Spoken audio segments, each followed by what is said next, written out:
Kisah hidup Sunan Kalijaga merupakan salah satu cerita paling terkenal dalam sejarah penyebaran Islam di Pulau Jawa. Ia dikenal sebagai wali yang menyampaikan ajaran Islam dengan cara yang damai, bijaksana, dan penuh pendekatan budaya. Namun sebelum dikenal sebagai seorang wali besar yang dihormati masyarakat, perjalanan hidupnya penuh dengan perubahan dan pencarian makna kehidupan yang panjang. Sunan Kalijaga lahir dengan nama Raden Said di wilayah Tuban, Jawa Timur, sekitar abad ke-15. Ia adalah putra dari seorang adipati Tuban bernama Tumenggung Wilatikta yang hidup pada masa akhir kejayaan Kerajaan Majapahit. Sebagai anak bangsawan, Raden Said tumbuh dalam lingkungan istana yang penuh kemewahan dan mendapatkan pendidikan yang baik. Ia mempelajari berbagai ilmu pengetahuan serta dilatih untuk menjadi pemimpin di masa depan. Namun sejak kecil, ia sering melihat perbedaan mencolok antara kehidupan para bangsawan yang makmur dengan kehidupan rakyat kecil yang penuh kesulitan.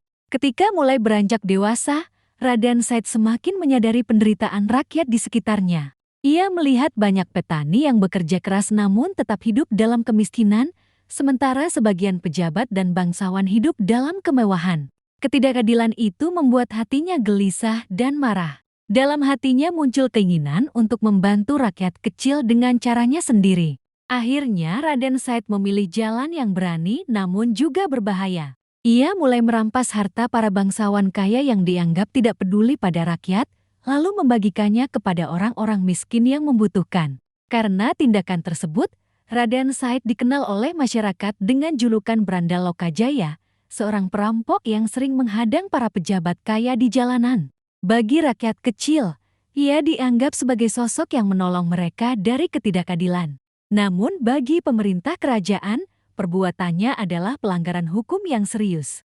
Kabar tentang tindakan Raden Said akhirnya sampai kepada ayahnya sendiri. Sebagai seorang adipati yang harus menjaga ketertiban wilayahnya, Tumenggung Wilatikta sangat marah dan kecewa. Dengan berat hati, ia akhirnya mengusir Raden Said dari istana. Sejak saat itu, kehidupan Raden Said berubah drastis. Ia tidak lagi hidup sebagai putra bangsawan, melainkan sebagai seorang pengembara yang menjalani kehidupan di luar istana.